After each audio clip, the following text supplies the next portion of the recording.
안녕하십니까? 오늘도 새벽 기도회에 오신 여러분들을 진심으로 환영합니다. 오늘 말씀의 제목은 복음의 은혜를 감당하는 삶, 복음의 은혜를 감당하는 삶이란 제목으로 하나님 말씀 증거하도록 하겠습니다.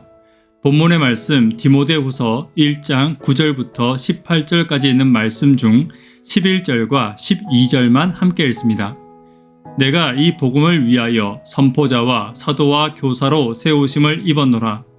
이로 말미암아 내가 또 이 고난을 받되 부끄러워하지 아니함은 내가 믿는 자를 내가 알고 또한 내가 의뢰한 것을 그날까지 그가 능히 지키실 줄을 확신함이라.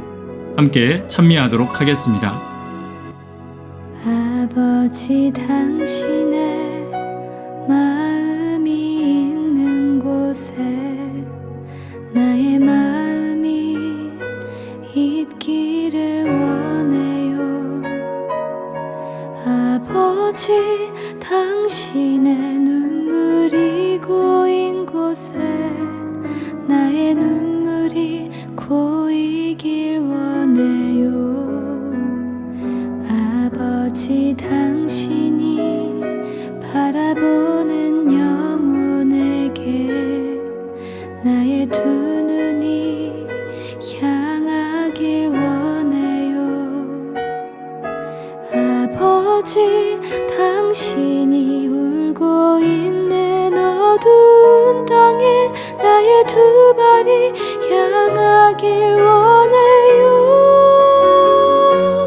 나의 마음이 아버지의 마음 알아. 내 모든 뜻 아버지의 뜻이 될 수 있기를. 나의 온몸이 아버지의 마음 알아. 내 모든 삶 당신의 삶 되기를.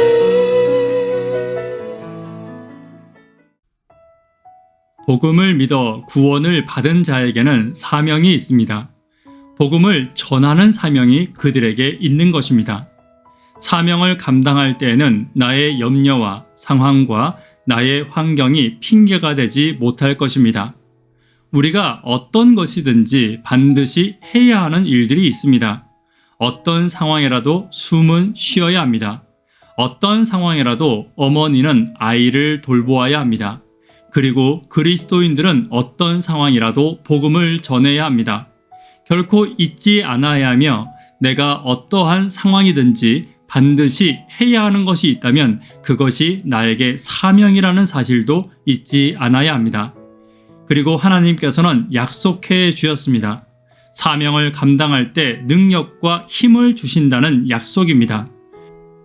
그렇기에 사명을 감당한다는 것은 하나님께서 주시는 은혜와 능력을 채우는 기회와 힘이 될 것입니다. 이 시간 나의 사명인 복음에 대하여 다시 한 번 더 살피는 시간이 되기를 간절히 바랍니다. 첫 번째입니다. 첫 번째, 복음은 자격 없는 자에게 주어지는 은혜임을 잊지 않아야 합니다. 9절과 10절 함께 읽습니다. 하나님이 우리를 구원하사 거룩하신 소명으로 부르심은 우리의 행위대로 하심이 아니요 오직 자기의 뜻과 영원전부터 그리스도 예수 안에서 우리에게 주신 은혜대로 하심이라. 복음은 받을 자격이 없는 자에게 주어지는 하나님의 은혜입니다. 우리는 행위와 율법으로 의로워질 수 없습니다. 제 아무리 의롭다 자부하는 사람일지라도 거룩하신 하나님 앞에 서면 더러운 죄인일 뿐입니다. 이 사실을 잊지 않아야 합니다. 내가 비록 연약하고 악하며 변하기 힘든 죄인이라 하더라도 희망이 있습니다. 죄인인 우리가 구원받을 수 있는 유일한 길이 있다는 것입니다. 하나님은 영원 전부터 그 길을 예비해 놓으셨습니다. 그 길은 바로 예수 그리스도를 믿음으로 구원을 받는 것입니다.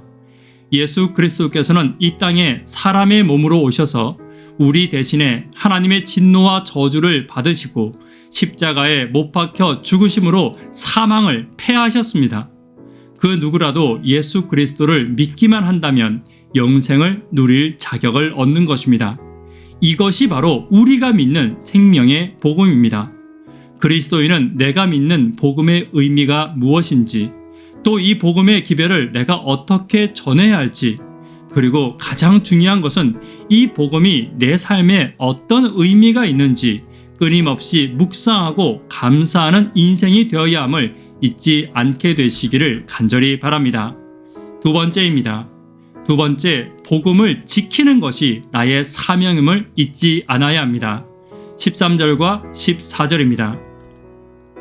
너는 그리스도 예수 안에 있는 믿음과 사랑으로서 내게 들은 바 바른 말을 본받아 지키고 우리 안에 거하시는 성령으로 말미암아 내게 부탁한 아름다운 것을 지키라. 성도는 고난 가운데서도 복음을 끝까지 전하고 지켜야 합니다. 바울은 복음을 위해 일평생 그의 삶을 헌신했습니다. 그가 복음을 위해 살지 않았다면 수고하고 애쓸 필요가 없었을 것입니다. 줄이고 목마르고 굶주리고 헐벗으며 온갖 위험을 견딜 이유도 없었습니다.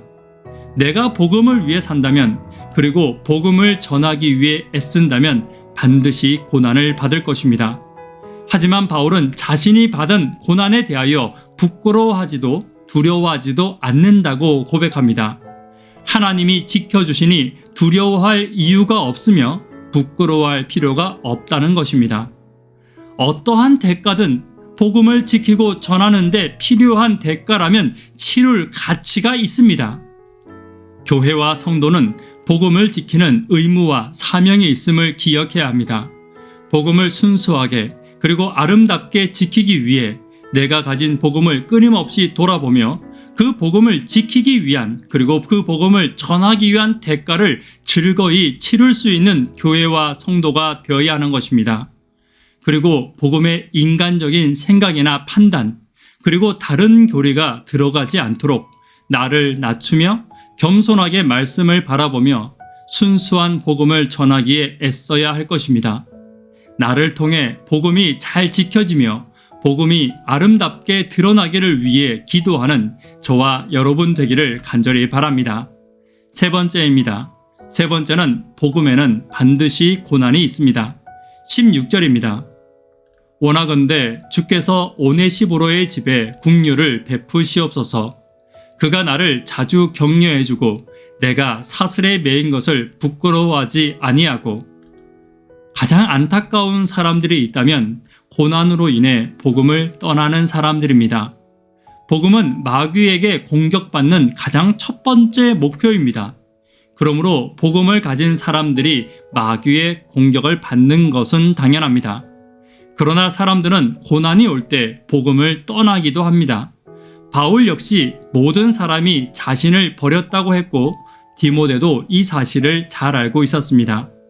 다른 성도들이 복음 전파로 인해 고난받을 때 자신도 그 고난을 당할까 두려워서 떠나는 자들이 많이 있었습니다.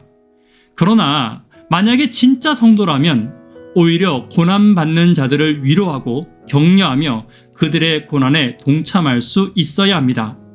그들이 감당하던 복음 전파의 사역을 이어가야 하는 것입니다.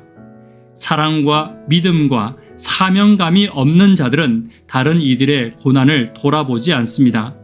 그러나 그리스도인들은 복음이신 예수님이 어떻게 하셨는지 기억해내야 합니다.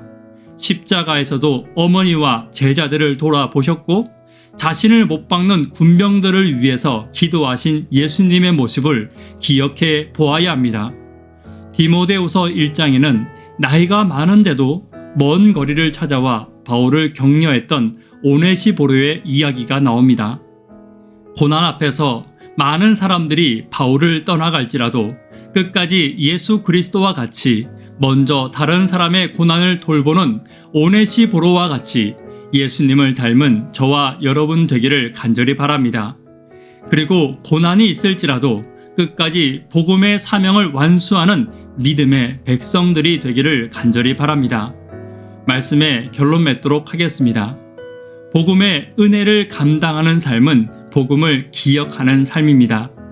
저와 여러분들이 믿는 복음은 자격 없는 자에게 주어지는 은혜임을 기억해야 합니다. 복음을 지키는 것이 그리스도인의 사명임을 기억해야 합니다.